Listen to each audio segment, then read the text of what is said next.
Good afternoon and welcome to this week's South West Herts Link for Growth TV. As usual, you can get hold of me and the programme via Twitter at L4G SW Herts. That's at L4G SW Herts. We look forward to seeing and hearing about your views and thoughts and comments on subjects we should be covering. We've got a packed show this week, and Tania is going to kick off with all sorts of bits and pieces. What are your headlines, Tania? Yes, I am, Diane. I'm probably going to talk about the Red Lion pub, although actually if we find Chris, then he's going to talk about that instead. There's lots of stuff about the railways. There's a Watford job fair and Herts Air Ambulance. All sorts of stuff coming up. Okay, yes, and we hope that Chris is going to have something for us about 4 o'clock, well, soon after 4. He hasn't managed to get online yet, so if push comes to shove, as Tania says, she's going to be talking about the Red Lion pub. Alex, welcome back. Of course, Alex is an old friend of the programme. Hi, Alex, how are you? Good, Diane, how are you? I'm fine, thank you. It's good to see you around. Thanks. Yeah, today I'm covering Neal in sport today, so previewing Arsenal-Watford on Saturday, news from Kings Langley Football Club just down the road from me, and a preview of Fullerians top-of-the-table clash tomorrow. Okay, that's great. And Catherine, it's the school Easter holidays this time, although of course Easter was last weekend. So you've got quite a lot happening. Yes, absolutely. We've waved bye-bye to the Easter Bunny. Still enjoy the chocolates that he left, of course. But yeah, lots on at the Coliseum. There's some charity news with Michael Sobel, and yeah, various things to do during the holidays. So tune in later. Okay, that sounds really good. We've had 2 Link for Growth events in the past week in the area because, of course, it was Easter. Last Thursday there was the first ever Link for Business in Watford in the evening. I understand from those who went that it was a great event, and Tania, that your speech was well received, your talk. Everyone found it really useful and informative. So I think a big thank you to Simon Cox, who also co-hosted it with Jean Fowler, who we spoke to on the show the other week. I gather there were about 25 people there. I'm not sure who you're asking, but I was there too. It was, Dan. It was a really lovely event.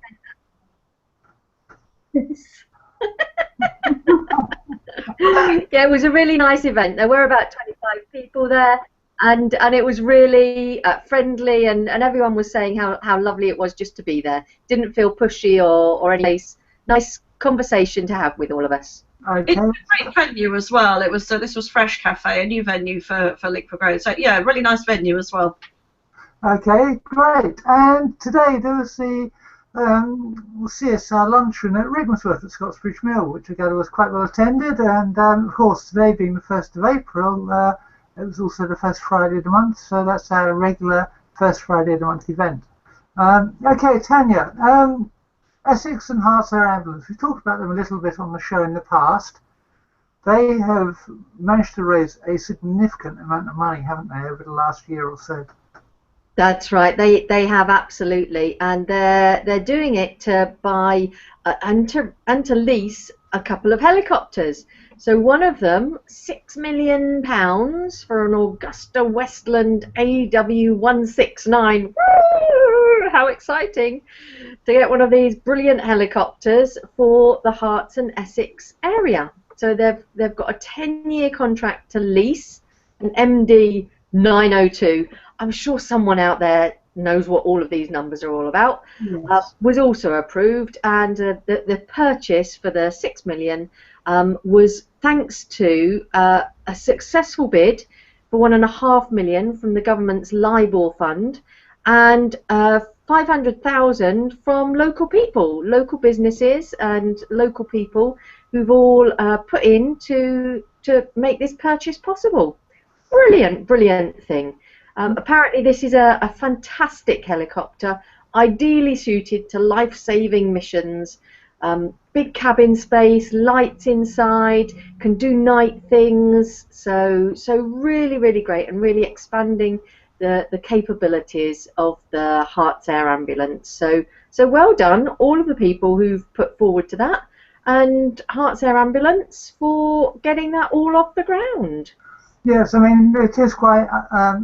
Current helicopters can't fly at night, apparently, and this one can. So that could be a significant improvement to their service. Yeah, absolutely. At least now, if you need an air ambulance, you can get one at night. Although it's coming online in June 2017, I think. The procurement process began in July 2014, and it'll be online for June 2017. Yeah, but as you say, it's still a major achievement to raise £6 million, isn't it? Absolutely, yes. Now, we've been talking a lot about trains recently, what with the Watford Junction thing and survey, and from both Richard Harrington and the Department of Transport, and Oliver Dowden, the MP for Herts, has also been talking about Network Rail and Thameslink. So Richard Harrington's survey of people who travel via Watford Junction is now over, and he's made 1 or 2 comments. That's right. So yeah, here's an update. We talked about it before, exactly as you say, and actually Richard got 450 local people writing to him with their views. So well done, Richard. Nice engagement there of the community. And significant representations are going to be made as a result, as there were last year when the information was gathered from the local people. And last time this information was gathered, there were some changes to the service being made. Analysing the survey this time, common complaints included low frequency on the Abbey line, meaning that many North Watford residents don't use it to get to Watford Junction, taking their cars instead, which of course we know how difficult all of that parking and travel is around that area by car. Many expressed concerns over delays and cancellations, in addition to high prices. So all of that going forward will give Richard plenty of conversation to have with the rail operating companies and the Department of Transport. Yeah, and of course one of the things they've asked for is Wi-Fi on trains and contactless payment options. Yeah, so they asked for that, I think, last time they said. So yeah, got that. Very good. Okay, that's great. And as I said, Oliver Dowden, who's MP for Bushy and Hertsmere, which includes great chunks of Bushy and South West Herts Link for Growth area, talked about a meeting he had with Thameslink.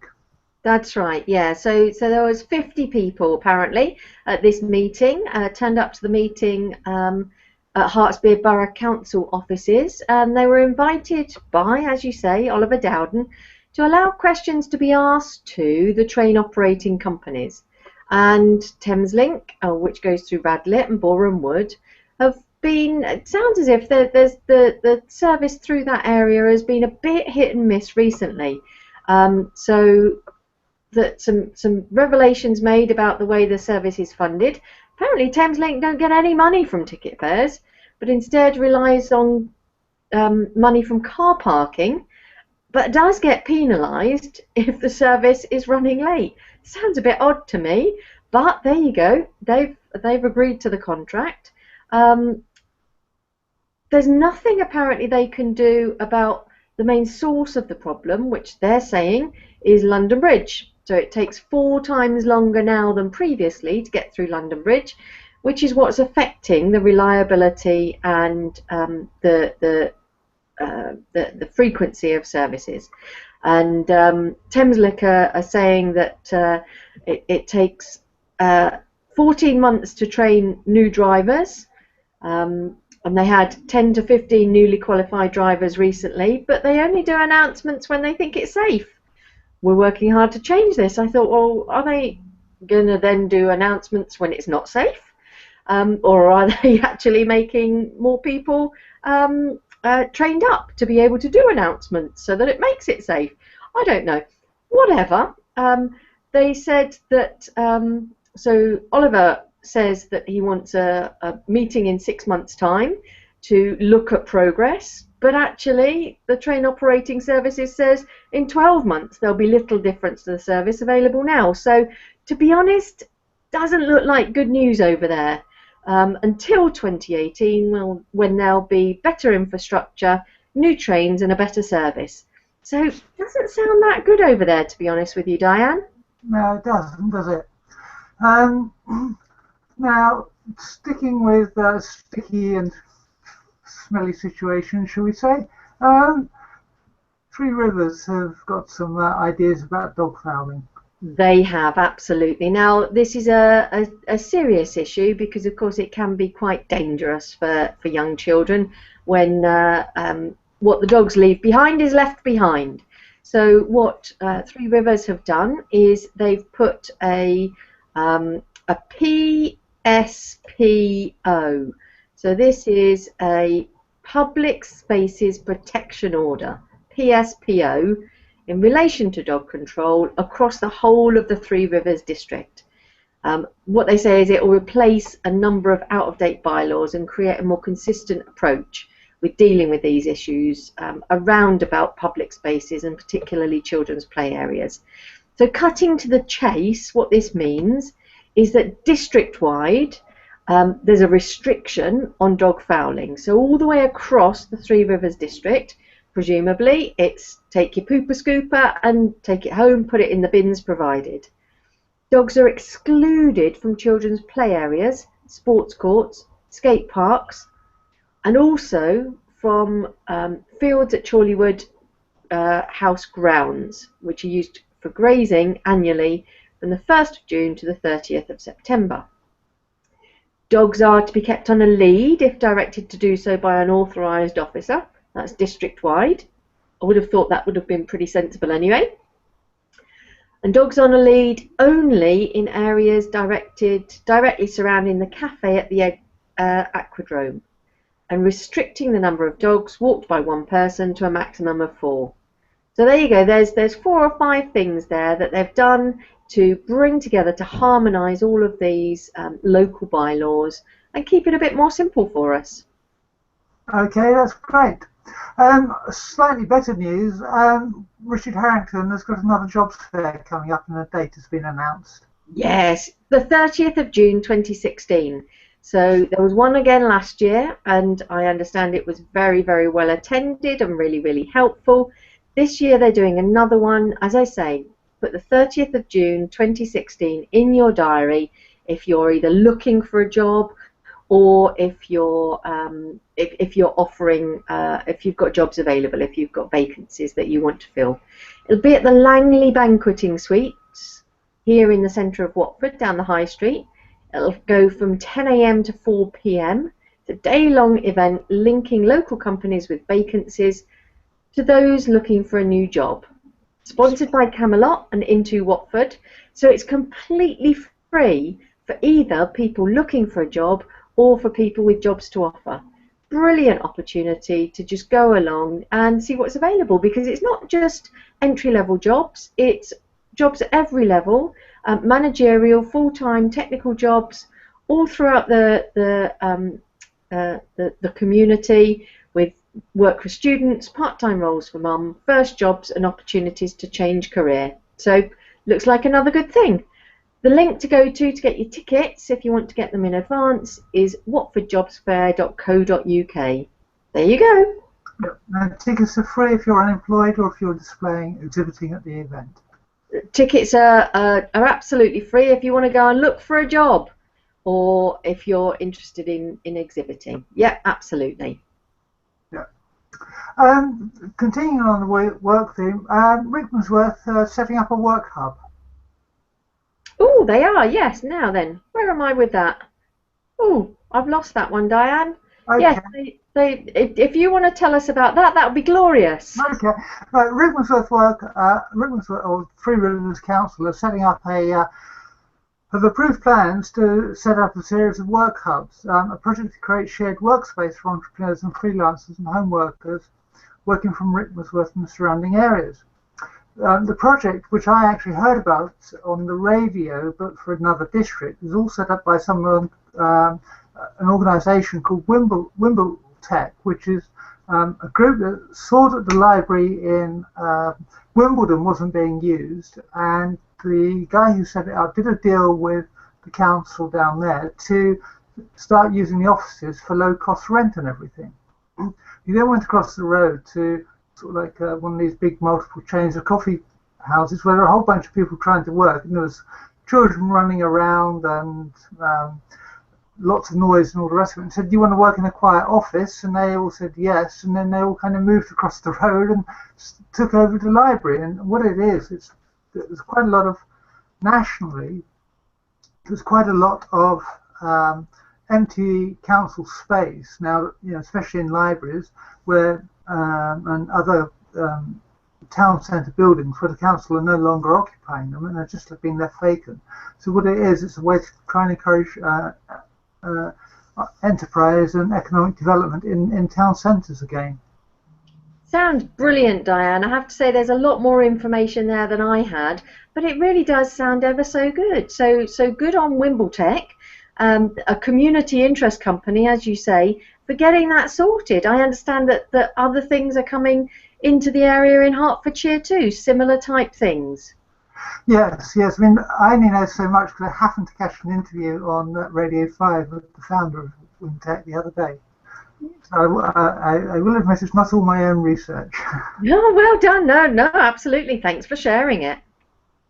Okay, now the hospice of St Francis are going to display 1,000 artificial flowers. Yes, 1,500 of them. You remember last year, or maybe it was the year before, we had all of those absolutely beautiful poppies down at the Tower of London. And the site and the display was so amazing that actually what the Hospice of St Francis have done is decided that they'll do something different. And they're going to have 1,500 handcrafted artificial flowers in a remembrance garden. They'll be 20 inches across, and there'll be foam forget-me-nots. They'll go on display actually in their own gardens, and they're following a pattern of a waterfall. So that sounds as if it's going to be really beautiful. More than 200 people have already bought a flower for the garden, which was inspired by the poppies, as I say, down in the Tower of London. It'll look like a waterfall, and it will be there from mid-May to mid-June, after which the flower owners can take them home. So it sounds like a really nice thing to do, a really nice water moving on, water flowing, lovely, lovely remembrance through forget-me-nots. Brilliant idea. I agree. Now, Hertsmere Borough Council are offering advice on what to do with your broken toaster or redundant TV. Yes, they are, Diane, absolutely. Now, we've heard before that what Watford are doing in this area is they've put outside the Horns and the library there on the Avenue car park, just close to the Avenue car park in Watford, they've put bins, big recycling bins, for all of the unwanted electrical items. So what they're doing in Hertsmere instead of that is it sounds like they're having a bit of an amnesty day. Anything with a plug or battery, such as washing machines, TVs, laptops, hairdryers, whether they work or not, can be recycled on this day between 10 AM and 3 PM on Saturday the 16th of April at the Venue Leisure Centre car park on Elstree Way in Boreham Wood. So anything like that, it's a partnership between Hertfordshire Waste Partnership, Recycling for Hertfordshire and WEEE, who will then recycle the electric items, working together to reuse unwanted things. So great idea. There's some fantastic things that you can do with this sort of electrical waste. So all sorts of items will be accepted. Large household appliances, small, so anything from a fridge or a dishwasher to a vacuum cleaner, a toaster, a personal computer, hi-fis, lamps, sewing machines, electric lawnmowers, electric trains, smoke detectors, whatever you like. All of that sort of stuff can be recycled, reused, and put back into the cycle of use within our world. Okay, that sounds really good. Thank you very much for all of that.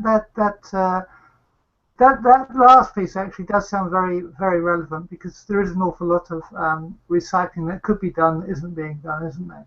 That's right, absolutely, and it's so important that these things don't end up in landfill.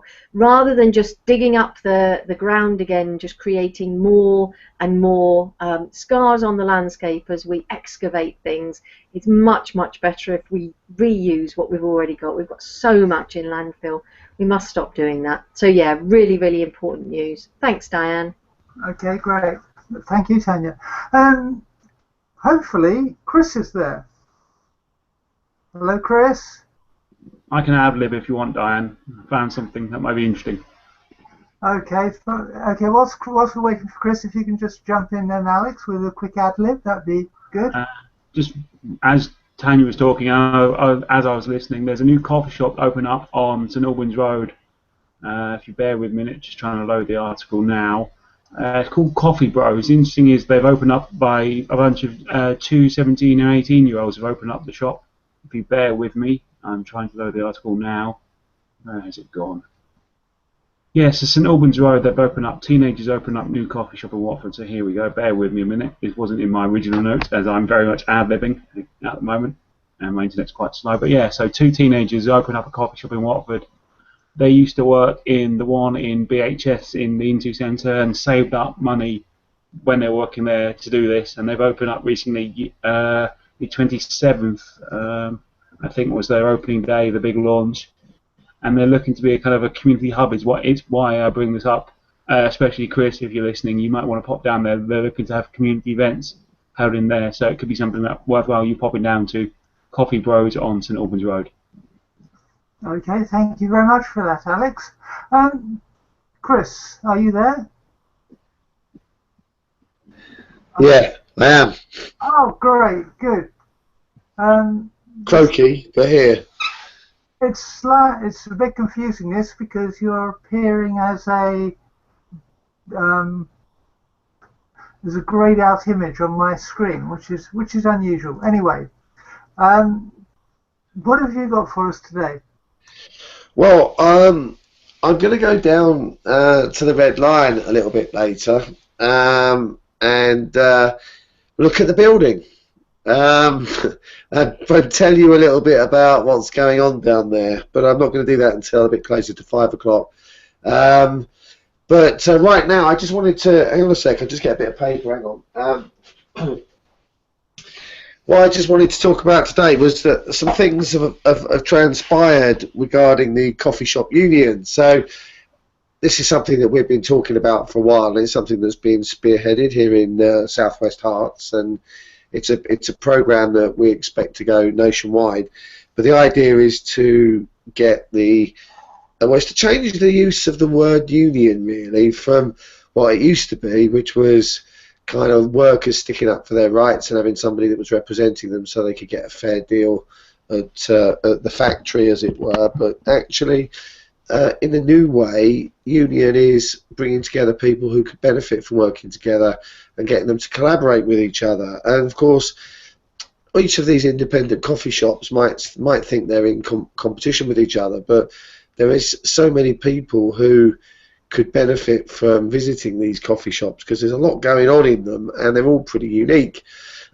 So these central hubs of community, if you like, are starting to become really quite an important feature in our local areas, and we're quite lucky in the South West Herts district, and we've got a plethora of really good coffee shops who are not only selling great coffee and tea as well, but they're also starting to put on things in the evening and become a real focal point for people to get together in the local area. And yeah, we've got one prime example today where I think every single person who's on this show is pretty much convening into a Attico coffee shop this evening for what's a speaking event, speakers event in Watford, and that's just a great example of local people being pulled together out of the hours that you would normally expect there to be. I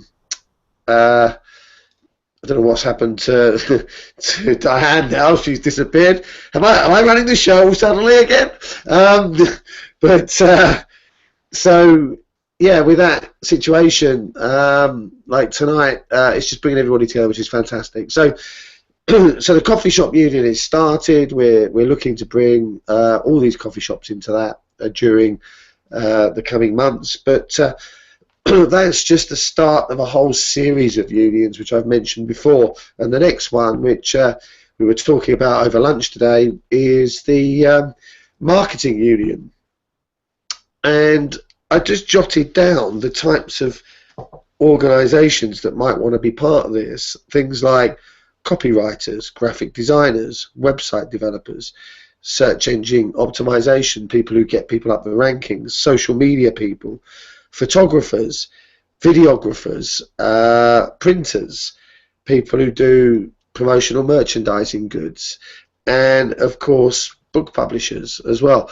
All of these people are involved in helping people to market their wares. So so if we can bring these people together and they can start to work together, it will bring a huge amount of energy and cooperation into quite a wide sector and affecting quite a large number of people, which I think is just going to be an amazingly good thing. And once we've got that one rolled out, there are others too.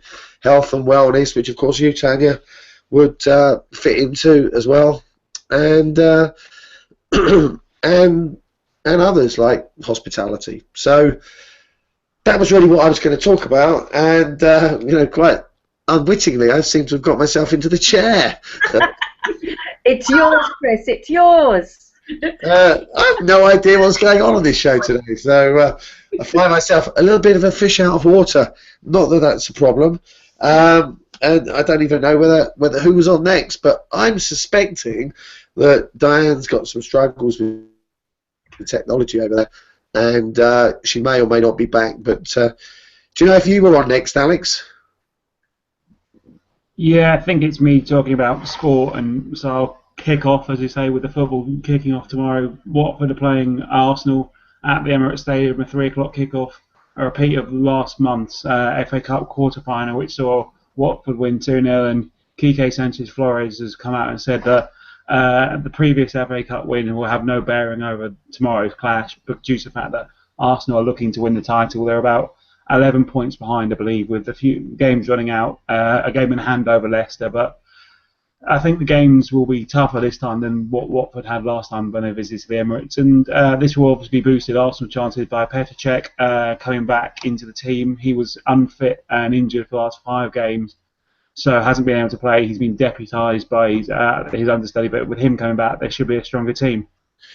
I mean, I'm not up to what's going on here, and Diane obviously is far more up to date and would be asking some very searching and interesting questions at this point in time. But I've got none to ask actually. But clearly, this is a different proposition to the FA Cup fixture, and with Arsenal gunning, if I can use the word, to get up the league table. Watford have got a different battle on their hands this weekend. Yeah, Watford very much safe. They're in 14th place, but with 11 points above the team in 18th, so they're pretty much safe now. Arsenal very much looking for the title, so it's all in Arsenal's hands. They should be the one looking to win, and Watford obviously maybe not the favourites in this one, so looking to see what they can take away from North London. I can see Diane's back, but I'll plough on what I've got to say nonetheless. I mean, we've obviously had an international break last weekend with players travelling here, there and everywhere, and one of Watford's new signings is Norman Arabat, I believe is his name. I'm sure someone will correct me on the pronunciation. He helped Morocco qualify for next January, I believe, African Cup of Nations plays for Morocco. He says that the team have lots of confidence and they're ready for the test of Arsenal. So the squad are quite a confident squad. Wins in the international period have helped them build the confidence and carry on and kick on from what's been an extraordinary season really for Watford. Sounds great. Now, Diane, welcome back to the show. Thank you, Chris. I don't know what happened there. It just froze totally on me, and I couldn't see. Well, I could hear you at one point, and I couldn't see anything, so I just had to. No problem. Let me just give you a quick update. I was just talking about the marketing union. And then, having no idea what the agenda is of this show, I've introduced Alex, who's kicked off with the sport. So I will be back a little bit later. I'm going to drive down to West Watford and take a little look at what's going on down there. And but carry on with the show. I'll leave it in your capable hands. Thank you. This is why I produce a running order, Chris, just in case everything does go wrong. Yeah, I just haven't had any chance to read it. So anyway. Okay, not to worry. Okay, Alex. So, have you talked about Peter Cech might be fit to face Watford on Saturday? Yeah, we've talked about him. He'll be back in goal pretty much for Arsenal. So we're moving on to next season. Speculation about what will happen next season. Obviously, we have the Euros coming up this summer, and Spain potentially looking for a new manager if Vicente Del Bosque moves on. So an obvious link will be for Quique Sanchez Flores, but he remains totally committed to Watford and happy at the club in South West Herts, despite being linked to the national team job, which is obviously one of the highest profile jobs you could, as a Spanish manager, have. So it's a wait and see. Hopefully, for Watford fans, he stays around for a while longer. Yeah, exactly. I mean, I think on the whole, people have taken to him very, very well, and like what he's done, and the fact they got off to a good season, a good start to the season, and everything. I think it's put a lot of people at ease. Yeah, he certainly had a good impression with the fans. The players obviously seem to respect him. He seems to bring out the best of some players. And moving on to next season, he's completely happy, and hopefully it stays this way. Yes, because there's already speculation about who's going to be coming in and who's going to be leaving. And Neil and I have talked in the past about various players who've signed and then been sent on loan to Granada, which is the Pozzo's Spanish club. But already there's speculation that Watford want to sign players from Liverpool, and it's quite a busy time for them, isn't it? Yeah, looking at a couple of English players, British players, sorry, obviously I believe Joe Allen and Jordan Ibe have both been linked quite recently. Jordan Ibe, I believe, is out of contract this summer, with Joe Allen, the Welsh international, being out of contract next summer, and Watford perhaps looking to make offers to the pair of them from Liverpool. And taking it from there, obviously it's all speculation at the moment. There'll be rumours and counter rumours, and some of these players may just be talk for a new contract, but there's talk for those two. Obviously, the two signings that went on loan to Granada in January will link up with Watford back in the summer. Abdoulaye Kourako and that's an interesting. Adalberto Penaralda, I believe, was the other chap. Don't know too much about them, I'm afraid, but they'll join the team, and hopefully we'll learn how to pronounce their surnames in the coming season. Well, I'm sure you'll get lots of practice. And of course, Watford have had this situation where they've had a Chelsea under-21 player, Nathan Akai, on loan for the whole season, and Chelsea have put a price tag of 10 million on him, but apparently he wants to go back to Chelsea at the end of the season. Yeah, Nathan Ake being on loan from my club Chelsea. He's had a very good season. Hopefully will be part of the first team at Chelsea next season. Again, our club very much unsure what's going on. Watford linked with a couple of other left backs at the moment. And it's just interesting. Obviously, the club will want him to stay. Whether they'll afford the £10 million price tag is a different matter, and it's up to them to see if they can convince Nathan to come back to Watford, or whether he goes back to Chelsea on a permanent basis. Okay, that's great. Slightly less Watford news than usual, of course, because there was no game last weekend, as Alex said, because of international stuff. But someone who did play last weekend was Kings Langley FC. Yeah, Kings Langley played my local team. In fact, I'm still in Kings Langley at the moment, much to my chagrin. But Kings Langley played last Saturday against Godalming Town. Not particularly sure where they are, but they were in part of the Everstick Southern League, and it was apparently quite a wet and windy day in Kings Langley, and it was pretty wet across the whole area, and that took a result on the game. I mean, it was a pretty poor game. No one could really control the ball, and ended up being a 1-1 result. Kings Langley scored in the 54th minute, and a couple of minutes later, Godalming Town got an equaliser, and it kind of took it from there, really. It's frustrating, really, for Kings Langley. They had some chances, clearance off the line, but he was unable to. Matt Bateman, was unable to convert the only clear-cut chance of the game, according to the report. Yeah, it sounds like a pretty dire game. But of course it's meant that Kings Langley have dropped to second because Royston Town, who were second, won their game. Yeah, I was just coming on to that. Kings are now in second place in the league above Although Royston Town, Kings Langley have played the game more as well, so Royston can make some ground up and make further headway if they go on to win the game in hand. But the manager, Paul Hughes, says the players are still very buoyant despite losing their lead in the title race. Yeah, and they're playing again tomorrow. Yeah, a game tomorrow at home to Uxbridge Town, 3 o'clock kickoff. Uxbridge in 16th place in the league with 41 points. Yeah, and Rugby Union, and it's a big day for Fullerians tomorrow. Yeah, they've got a big game tomorrow, and let's just bring up the information here. Fullerians, obviously, Catherine will come and talk about the beer festival at Fullerians in a minute, but yeah, Fullerians are playing Hammersmith and Fulham on Saturday in a top-of-the-table decider. The Londoners, being Hammersmith and Fulham, beat Watford Fullerians back in December, and then they've won 8 matches. Fullers, have won 8 matches in a row and sit 1 point behind Hammersmith and Fulham, their title rivals, who they have this game in hand over as well. So it's pretty much a big title decider. Yes, and it should be a good game, and that starts at 3 o'clock tomorrow afternoon, doesn't it? Yeah, and then Hammersmith and Fulham won the return match 22-10 last time they played back in December. Yeah, and that's the last time the Fullerians lost outside of the Cup game.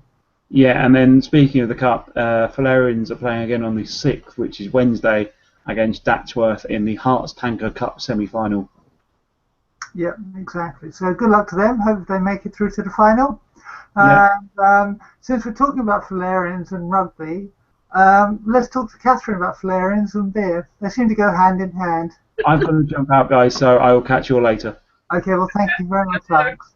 No problem. Bye-bye. Yeah, absolutely. Moving on to, staying with Fullerians, in fact, but instead of playing rugby, you can actually go and sample some beer. They're holding their 4th beer festival, 4th annual beer festival. This will be on the 22nd, 23rd and 24th of April, which is a Friday, Saturday, Sunday. Absolutely perfect thing to do at the weekend. It's always good fun, always very well attended, actually. We normally go to this one. It's usually opened by a dignitary, usually Dorothy Thornhill, Watford's elected mayor, is there opening the proceedings on the Friday. But yeah, it's great fun. There's usually some stalls selling some pies and cheese and things as well. Camera will be in attendance, Campaign for Real Ale, Watford branch, and there'll be various bits and pieces you can buy from them as well as obviously enjoying, they've got 25 real ales, 10 ciders, live music, great food and entertainment. What's not to like? Yeah, well, they need volunteers to run it. Well, they do. I think they're sort of asking for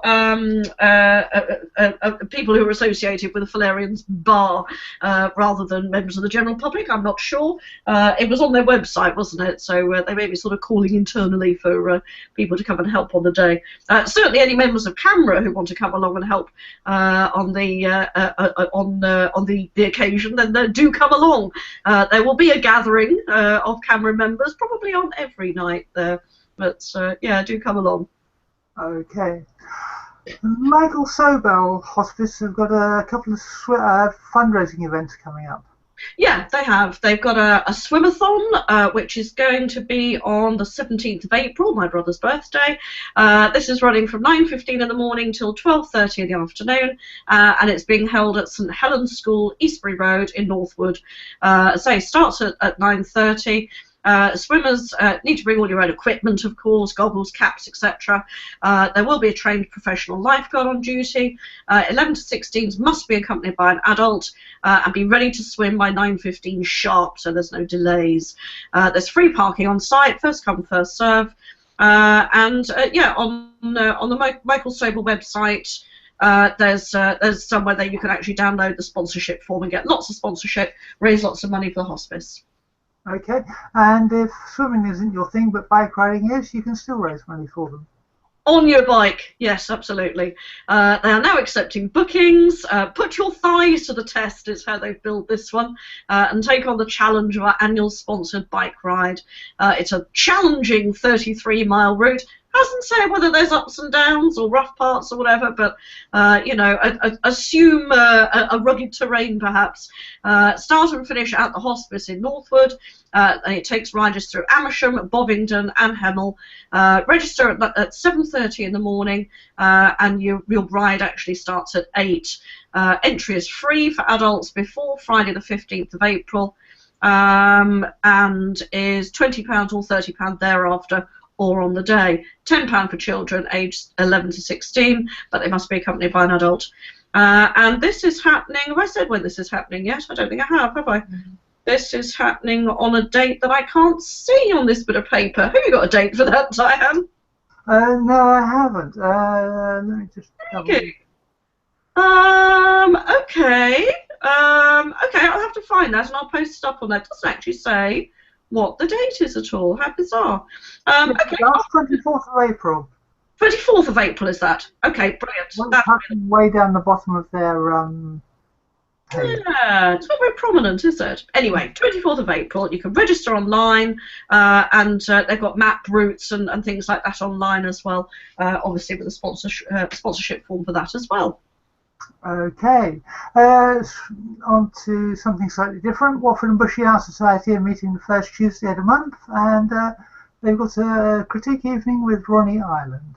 Yeah, you've just about encapsulated that, actually. Mr. Ronnie Ireland will be there. They're advising, you know, you can bring along a couple of your pictures, and he will critique them for. They've got positive and anonymous comments. I'm guessing the anonymous comments might not be quite so positive, but to get an honest critique is the idea, and perhaps give you some ideas as to how to move forward. Yeah, this is on Tuesday, the 5th of April. Meeting from, I think meetings are from 7 for a 7:30 start until 9:30, so that's 2 hours of critique. And this is at Tennant Hall at the Grammar School for Girls, Ladies Close. Yes.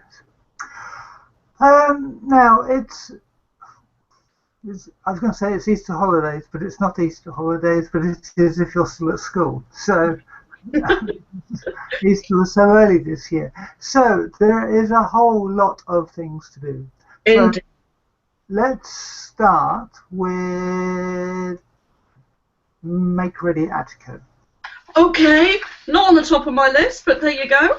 That little bit of paper is here. Make Ready Attico. This is it's not just an art exhibition, it's a whole host of things going on. I've got 2 bits of paper about this, actually.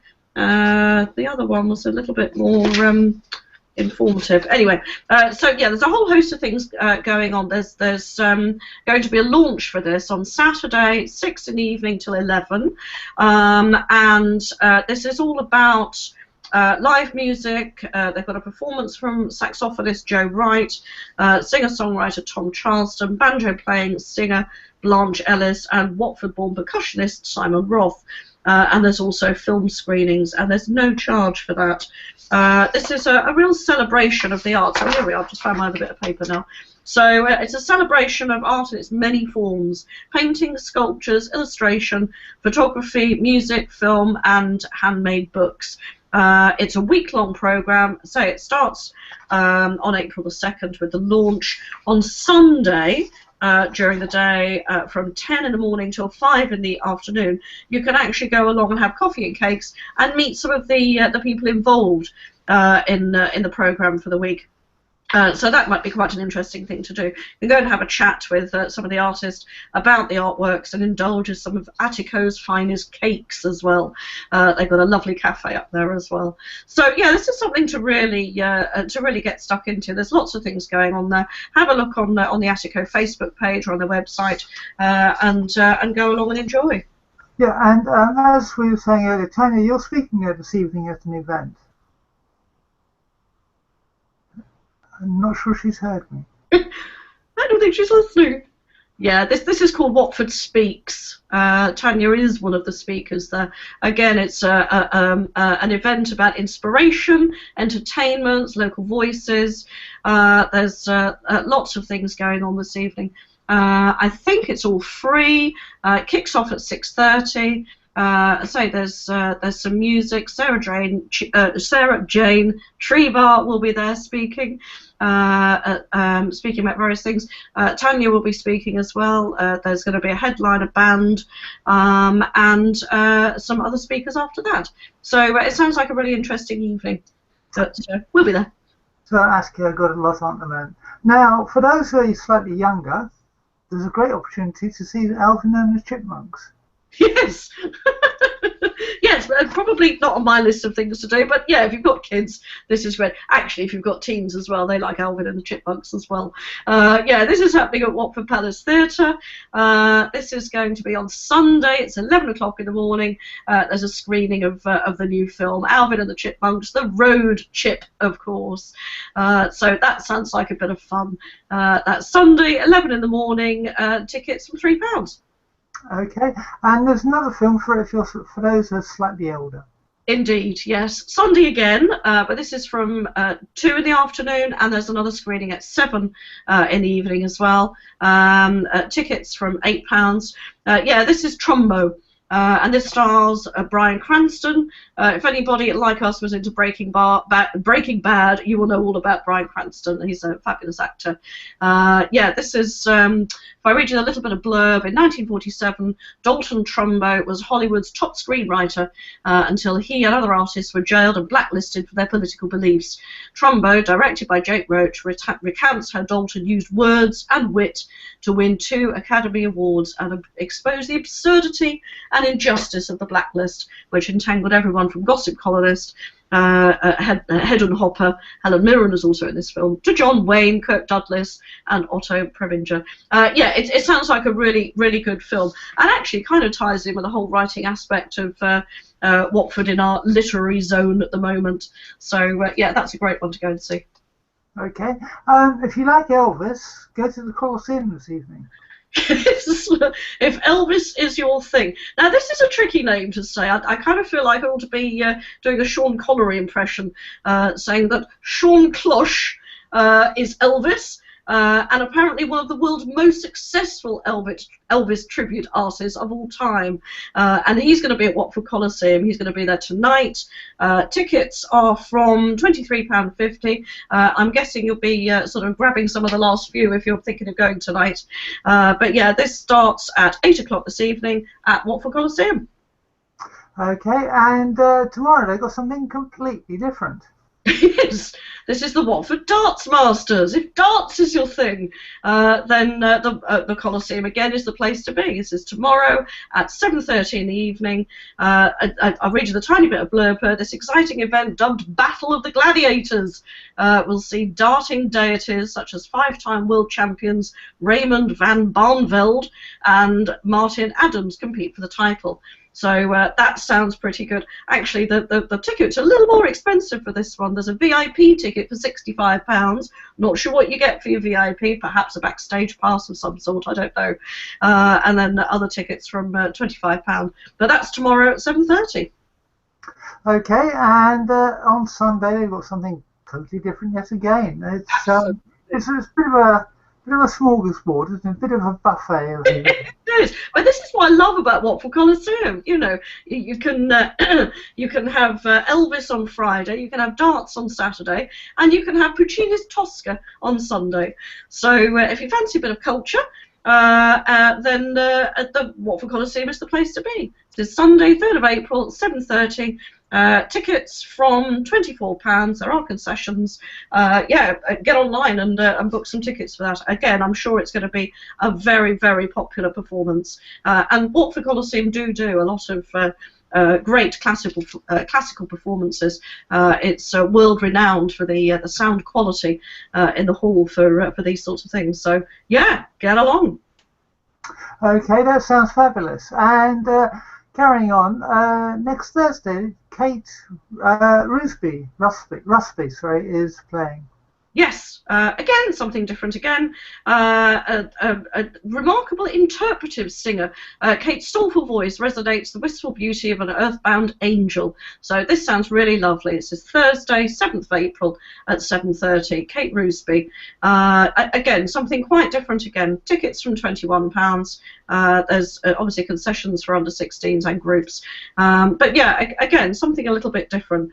I'll round off the Watford Coliseum week of extravaganza of culture with Tropicana Nights, which is on Saturday the 9th of April, 8 till late. If you're looking for a fun-filled evening pure of 80s music and dancing for the over 25s, then look no further. Tropicana Nights is the place to be. Watford Coliseum next Saturday. Yes, I mean, it is the cultural highlight of the entire lot. It certainly is, yes. I mean, why do you need the West End when you've got Watford Coliseum? Well, I mean, and yeah, 80s music. Of course, yes. But it's not just Watford Coliseum that does music, because we've got the horns as well.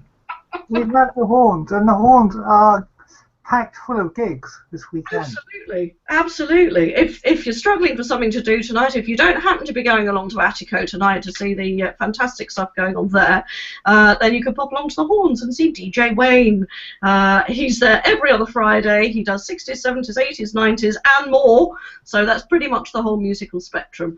Get on down there from 9:30 till 1 in the morning, and it's only £3. So yeah, no excuses not to enjoy that. Yep, and they've also got a reggae night on, it says here, on the same evening. Yeah, yes, absolutely. Yes, how can this be the same evening? That's an odd one, isn't it? Reggae party with a DJ. Not entirely sure how that works, but yeah, again, on from 9 to 1, £3. Oh no, it's free or £3 if you go along there later. So yeah, something to enjoy there as well. They've also got something else going on Saturday. They're enjoying their first anniversary celebration of the owners, the Giles family, as they're since they took over a year ago at the Horns. They say time really has flown by, so obviously they're having fun whilst managing the pub. So from 9 o'clock onwards, they're having a bit of a party, free glass of bubbly on entry, and music for one of their favourite bands, the Evil Puppies. So Yeah. Like fun. The Evil Puppies, just in case you were wondering who they are, the Evil Puppies, they do rock covers. They're a 4-piece band with music from all sorts of places. They're London-based covers band with strong Celtic connections. So yeah, that sounds like a great night of celebration. Yeah, and finally on Sunday, the Nashvillians are playing. Yeah, if you like a bit of country rock, then pop along on Sunday from 4 in the afternoon till 7 in the evening. The Nashvillians are a kick-ass country band from Hertfordshire, made up of members of 5 local bands. I won't go through all the names. Quite a long list of who they are and where they're from and all the rest of it, but they're all local people from lots of local bands. So that sounds like a really fun thing. And it's free. That's from 4 till 7 on Sunday. Okay, great. Now, in Three Rivers, there's a whole load of schemes aimed at both younger people and 1 2 other bits and pieces going on for the slightly older generations. Yeah, I'll try and sort of whiz through this because it is quite a long list, isn't it? Again, this is mainly sort of focused on Easter school holidays. There's play schemes from reception age. I've got the Sean Connery teeth still in. Reception age to year 6, including lots of messy play, junk modelling, outdoor games, things like that. From obviously already started some of these, so they're possibly halfway through, but going on until the 8th and the 15th of April. This is at Divine Saviour at Roman Catholic Church School in Abbots Langley, Maple Cross School in Maple Cross. I'll post up the link with all these details on, because you need to register for some of these things and not just turn up. There's also Play Rangers for 5 to 16-year-olds. Which includes den building, rope swings, campfires, so things for slightly an older age group.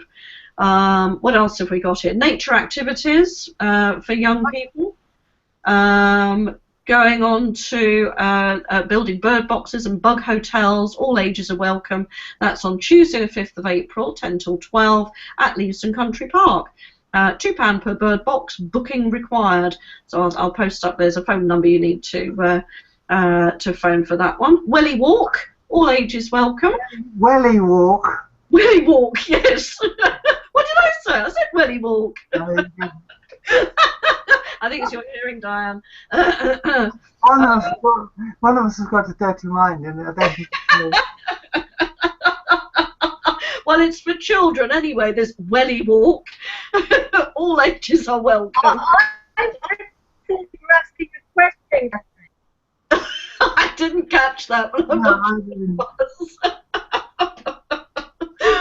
This is on Tuesday, the 12th of April. I thought you were asking a question, Catherine. I thought you were asking Will Walk.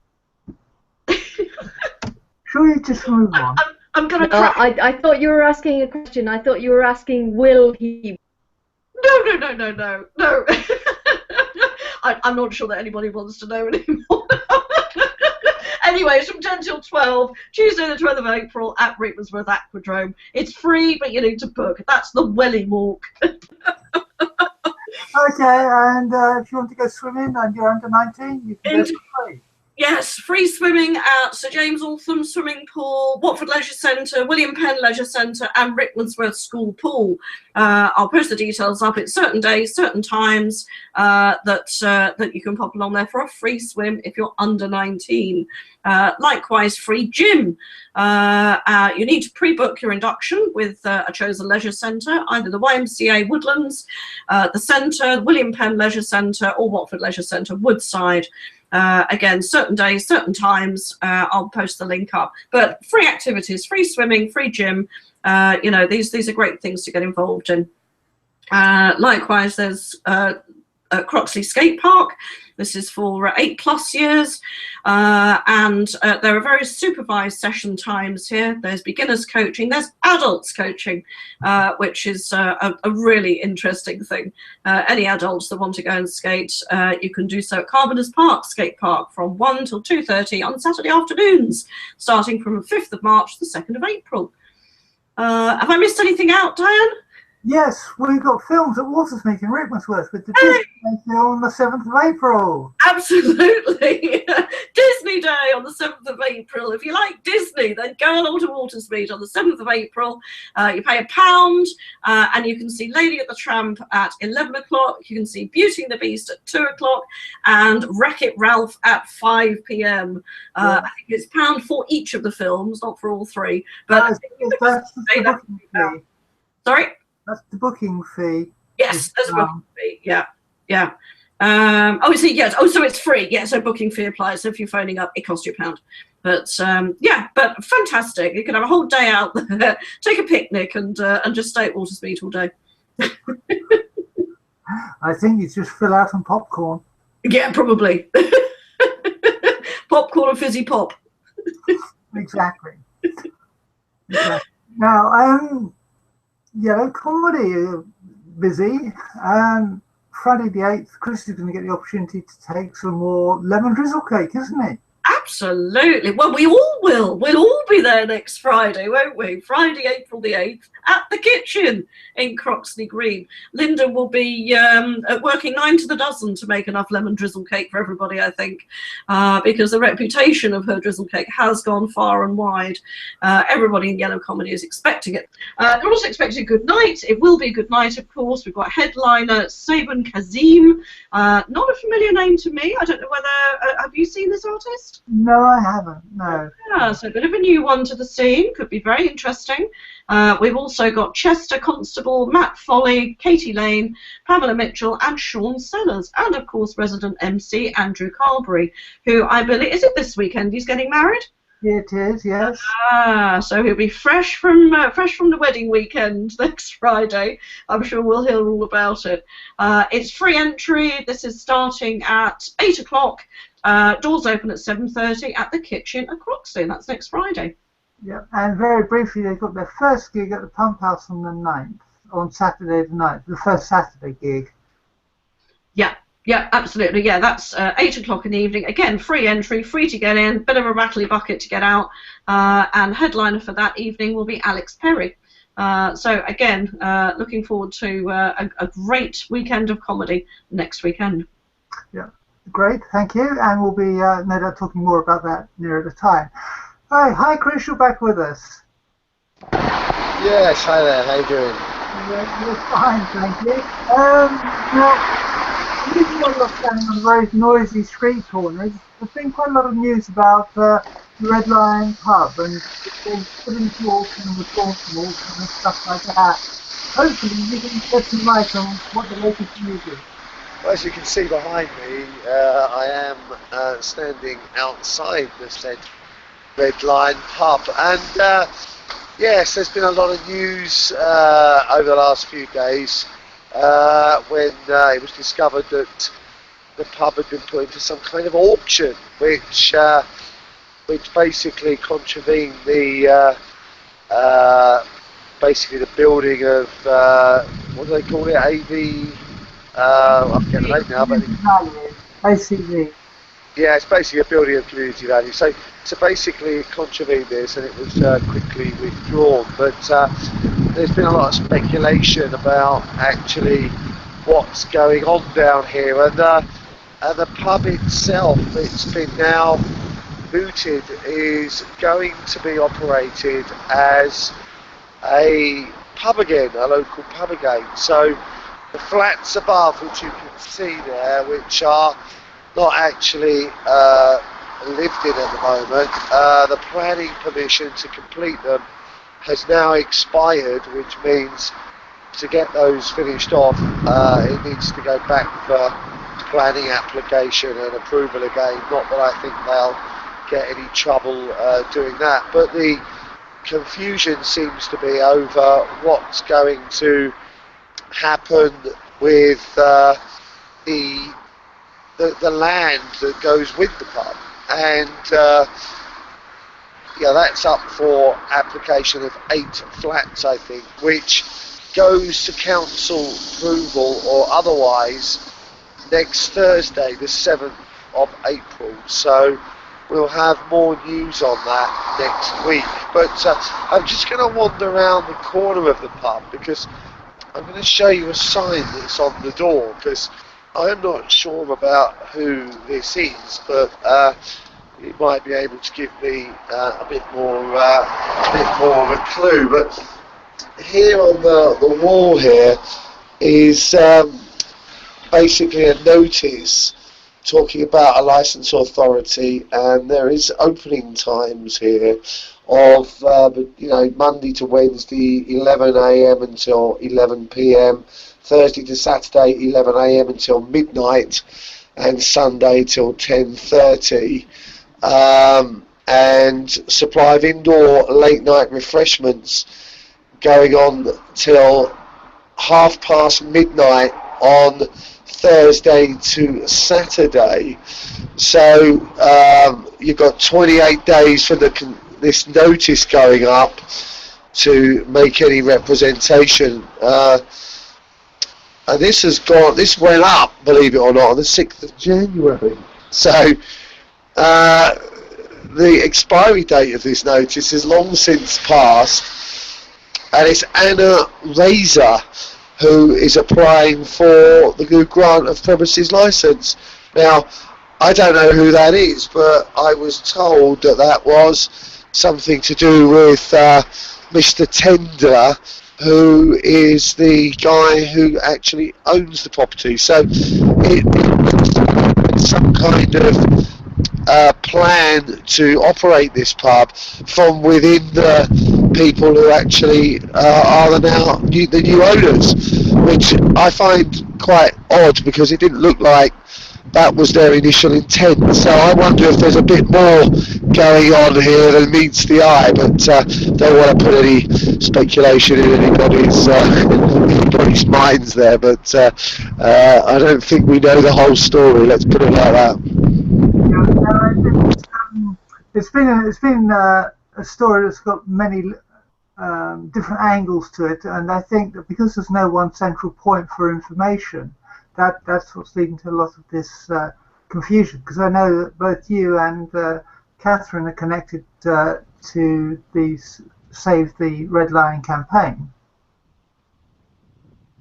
Yes, we went along to that. To be absolutely honest, not a lot's happened in terms of the community application, because I think the information has been a little bit scant and a little bit difficult to obtain, to be honest, because until a bid is put in or somebody makes an offer, there's no one with any real reason to communicate with you.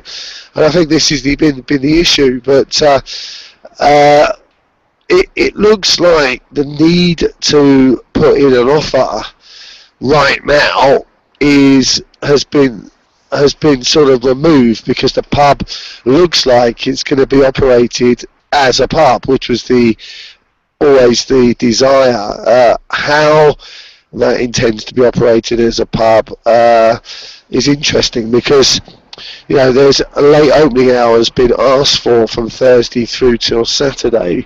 No idea whether they've been approved or not, but that's till 12:30, which is a fairly late evening in what is as you can see around me, a residential area, and of course that's also football match nights as well on a Saturday as well. So I don't know. I think there's water to go under the bridge on this one, but I'm just trying to rack my brains as if to think, well, is this some way of removing the pressure by deciding to operate it as a pub, and then obviously with the pressure off, things can be made a little bit easier in other quarters to do things. And I wouldn't be surprised if there's some options that we're not looking at that might come about as a result of that being true. So I don't think we've seen the end of this one yet.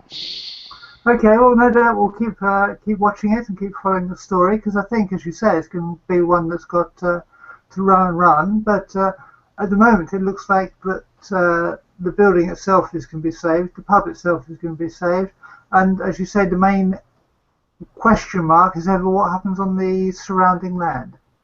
Yeah, the latest, I think, on the land is that the planning committee will discuss the application to develop the land next to the pub on Thursday, April the 7th.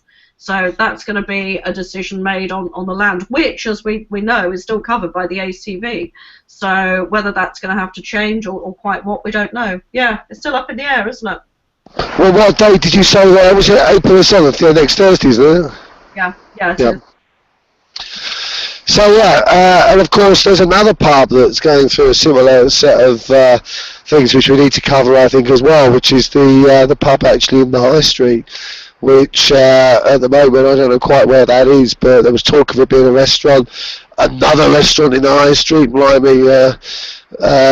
I'm sure there are not enough people in Watford to feed in all these restaurants. But anyhow, there's that one which we may have to get a little bit up to speed on, because I don't think that one's done and dusted either. No, you're talking about the One Bell, aren't you, Chris, from the High Street? Yes, that's right, Yeah. Okay. Right, well, we'll keep abreast of the pubs, and maybe one week Chris will succeed in sending you on a pub crawl. Now I've given up drinking, you won't. Okay, well, look, thank you very much, and thank you for holding the fort when my communications died. Yeah, you're welcome. I'm off now to my mum's birthday. She's in hospital, so I'm down in the right place. So I'm going to go and give her a birthday cake now. Okay, well, happy birthday to your mum. Okay, anyway, thanks. Tomorrow, thanks for that, Chris. And then tomorrow we've got, well, it's the first of a whole load of Link for Growth events coming up over the next week or so. So Chris is in Barracuda tomorrow between 10 and 11:30. Don't forget, Diane, that it's the Link for Growth National News Show tomorrow at 3 p.m. If you can't tune in live for that, it will be going straight up onto YouTube. So if you want to catch up with what's happening right across the country, you can do that tomorrow as well.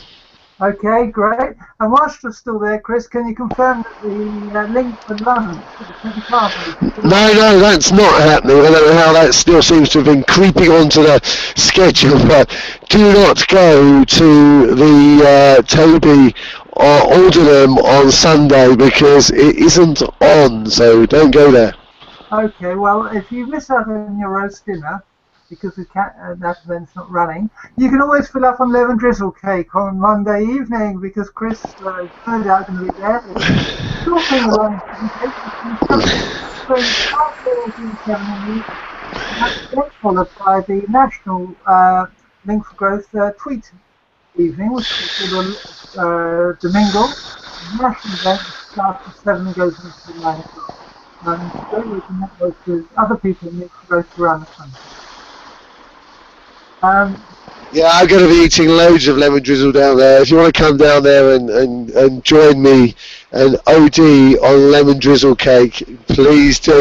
And I'll probably stay on for the mingle down there as well. So if you want to come down there and tap the ivories and join in with the mingle, then do come down and participate. I can show you how.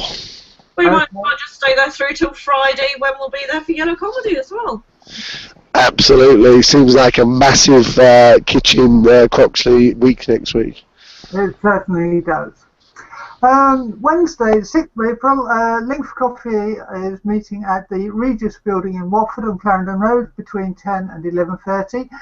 This is usually actually quite a well-attended event because it attracts a lot of business people. It's almost a de facto Link for Business meeting, isn't it, Chris? Last month we ended up having to go over to the Holiday Inn because they were doing some refurbishment which was a little bit unsuspected downstairs.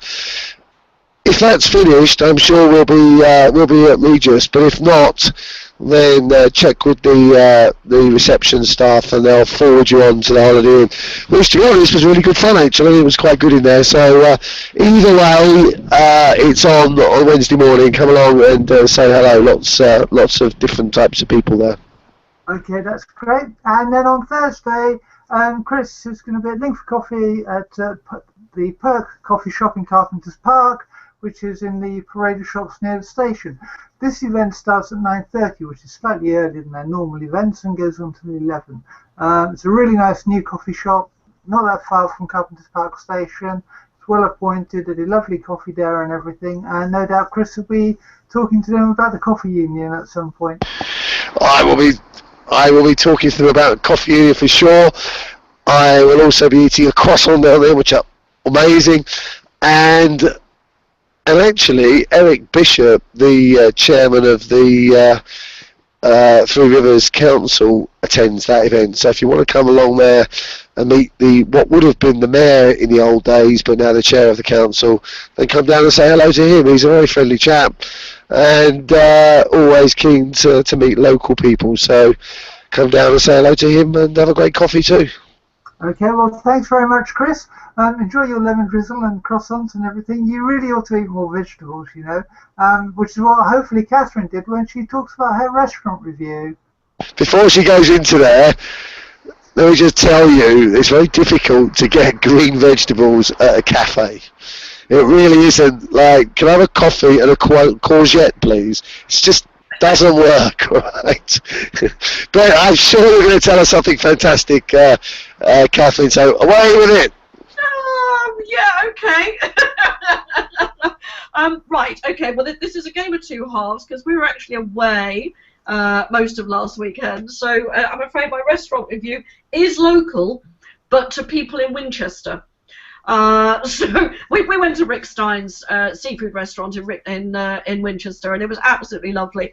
I'll be very brief because obviously you know, it's not particularly local to here, but lovely seafood. It was a lovely welcome, and actually Winchester is only about 45 minutes away by train from here. So if you do want a little taste of the seaside, they do amazing fish. It really is beautiful. The salt and pepper prawns I had to start with were absolutely gorgeous, and the cod and chips that I had for Maine were very nearly as good as the ones at Scottsbridge Mill, where we were for our CSR lunch today, of course. So yeah, if you do happen to be in Winchester and you're in the High Street, you can't miss Rick Stein's place. But the other thing I was going to mention was that there is a new restaurant down St Albans Road, which is called The Grill. Now, they do grills, burgers, things like that, steaks and things. They also do Indian food. It's called The Grill. We've had a takeaway from there, which was very, very good, but it is also a sit-in restaurant as well. It's what used to be Dine India until quite recently. So the restaurant actually goes back quite a long way, and there's a conservatory at the back, which is actually really nice. And we've got some sunnier weather. It's actually really lovely and bright out the back there. So if you do get a chance, pop into The Grill in St Albans Road, and you won't be disappointed.